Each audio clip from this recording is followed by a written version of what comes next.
Hola, soy Pablo, soy de aquí de Valencia, del barrio de Patrais, y vengo colaborando en el Círculo Podemos de Valencia, bueno, unos meses antes desde que esta cosa se hiciese masiva después de las europeas. Trabajaba sobre todo con otras compañeras y otros compañeros en la comisión de organización,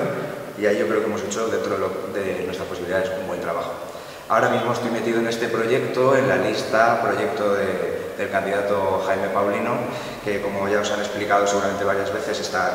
pensada para que luego desde el Consejo Ciudadano se puedan coordinar distintas áreas de trabajo, y yo, por mis estudios y de donde vengo ejerciendo el activismo, aspiro a, junto con otros compañeros, levantar un área de comunicación potente, sobre todo que trabaje en dos cositas que nos parecen interesantes. Una es crear herramientas de streaming para los círculos, incluso que el Círculo de Valencia pueda llegar a comunicar por sí mismo, en principio con una televisión por internet. Y la otra es conseguir, sabéis que están habiendo muchos foros en los que se está hablando de una nueva Canal Nou, de un nuevo sistema audiovisual que hay que replantearse en este territorio,